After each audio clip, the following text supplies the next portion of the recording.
महाराज जी ने एक अपनी घटना सुनाई, बहुत बढ़िया रोचक घटना है भाई, ध्यान से सुनेंगे। महाराज जी ने कहा, हम खाक चौक में पूजा करते थे, पुजारी थे, और त्यागियों की जमात आई, संतों की। उन संतों ने कहा कि हम लोग तो काशी जा रहे हैं। किस लिए? बोले वहाँ रामनगर में रामलीला होती, बड़ी प्रसिद्ध रामलीला, और संतों ने जिन्होंने देखी थी उन्होंने सुनाई बड़ी बड़ी बातें। तो कहते हमारे मन में भी हुआ कि हम भी रामलीला देखें, पर गुरुजी से पूछेंगे तो गुरुजी तो मना कर देंगे, हे क्या करोगे वृंदावन छोड़ के, यहीं रहो पूजा करो, तो गुरुजी मना कर देंगे।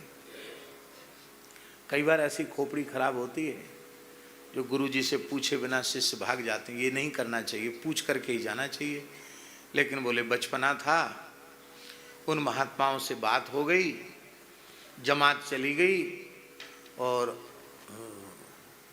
मथुरा में नरसिंह जी की बगीची है, वो जमात वाले बोले हम एक रात वहाँ रुकेंगे, तुम वहीं आ जाना। तो बोले हम आराम से चले गए, रात को ही बिना गुरुजी से पूछे पैदल पैदल मथुरा गए, जमात में सम्मिलित हो गए। अंग्रेजी जमाना था, अंग्रेजी शासन था उस समय।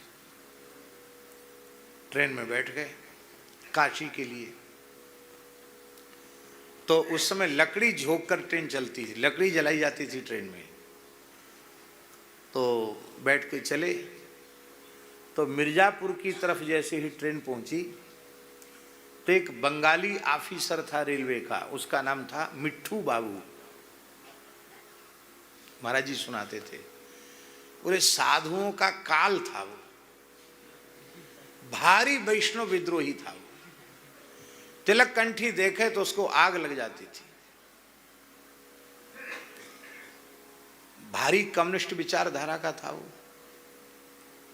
और उस समय अभाव भी था ही, ये तो स्वीकार करना ही चाहिए। इतना धन कहाँ था कि अब साधु लोग तो सब ऐसी यात्रा करते थे, राम जी की रेलगाड़ी है ऐसा मान के चढ़ जाते थे। तो बोले सब साधु चढ़ गए, और मिर्जापुर के बीच में ही जंगल में मिट्ठू बाबू आ गया, और अंग्रेज फौज आ गई, सिपाही आ गए, गोरे लोग, और ट्रेन रुक गई। तो वो त्यागी महात्मा ही चिल्लाए, मिट्ठू बाबू आया, मिट्ठू बाबू। कहीं कौन है मिट्ठू बाबू? अरे बोले आप तो जेल की हवा खानी पड़ेगी। तो कहते ट्रेन धीमी हुई कि कूद कूद कर साधु भागे, भयंकर जंगल था, पहाड़ था, सब भागे। कहते हम भी कूद कर भागे, और मिट्ठू बाबू की पकड़ से तो बच गए। कुछ लोग जो पकड़े गए वो पकड़े गए, जो भाग गए वो भाग गए। अब भाग गए तो क्या हुआ कि जमात से बिछुड़ गए। जंगल में छोटे छोटे मार्ग जंगली जीवों के बने रहते हैं, वो कोई एक लक्ष्य तक तो पहुंचते नहीं, उन मार्गों में चलते चलते भटक गए। रात हो गई। पहाड़ के किनारे एक देवी जी की छोटी सी मढ़ी थी, वहां बोले अकेले बैठ गए। अब वृंदावन की बहुत याद आई। क्या बढ़िया गुरु जी की सन्निधि में थे, पुजारी थे, रात को आधा सेर दूध मिल जाता था, बढ़िया सुंदर बाल भोग राजभोग। क्या चक्कर में पड़े, अच्छी रामलीला भाई हैं, रामलीला तो देखी नहीं, और यहाँ अकेले जंगल में फंस गए। तो साधुओं से सुना था कि जंगल में हिंसक जीवों के भय से बचने के लिए अग्नि जला के रखना चाहिए। तो साधुओं के पास चकमक होती थी, उस चकमक से अग्नि प्रज्वलित कर लेते थे। चकमक जानते ना, एक लोहे का टुकड़ा, एक पत्थर का टुकड़ा, उसमें इसकी सैमल की रुई लगा के ऐसे ऐसे करने से चिंगारी होती, रुई अग्नि जल जाती थी। तो लकड़ी इकट्ठी करके हमने वहां अग्नि चैतन्य कर लिया, धूना चैतन्य कर लिया। बैठ गए। एक आदमी आया, हे बाबा यहाँ क्यों बैठा है? कि क्या कहाँ जाएं? कि यहाँ शेर आता है नरभक्षी, जो साधु यहाँ रात रुका उसको तो जरूर वो खा जाता है। यदि प्राण बचाना है तो यहां से भाग जाओ। तो महाराज जी बोले कि गांव में किसी ने हमको ठहरने नहीं दिया। गांव में से निकले, नहीं नहीं बाबा यहां मत रुको, और यहां शेर खा जाएगा, और गांव में किसी ने रुकने नहीं दिया, तो तुझे क्यों बुरा लग रहा है? हमारे आगे पीछे कोई रोने वाला तो है नहीं, खा जाएगा तो खा जाएगा, भाग यहां से। शांति से बैठने नहीं देता है। बोले वो व्यक्ति तो चला गया, लेकिन शेर आके खा जाएगा ये भय सवार हो गया। तो वैसे तो पूरे दिन के भागे दौड़े थे, भूखे प्यासे, और हमको इतनी थकान थी कि हमको सो जाना चाहिए था, लेकिन शेर के डर के मारे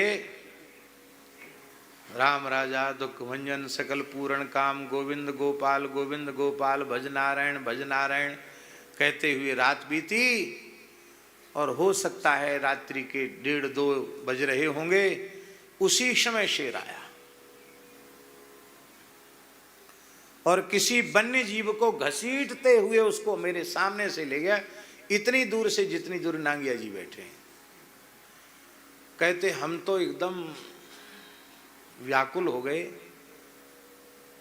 एकदम जैसे श्वास रुक गई हो थोड़ी देर के लिए। शेर तो उस जीव को, वन्य प्राणी को घसीटता हुआ ले गया उधर पहाड़ के उधर, और अब हमारी भूख प्यास थकान निद्रा सब गायब।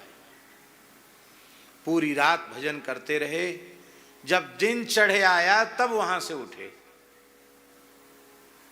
कहते उसी रात्रि को हमें यह बोध हुआ कि मृत्यु का स्मरण ही भजन है। ये मृत्यु रूपी सिंहनी, ये मृत्यु रूपी सिंह गर्जना कर रहा है, ये कब झपट्टा मार देगा कोई ठिकाना नहीं है। ये अनुभव जिसको हो जाएगा उसको न भूख लगेगी, न प्यास लगेगी, न नींद आएगी। वो तो हरि शरणम हरि शरणम हरि शरणम हरि शरणम। माई मेरे श्याम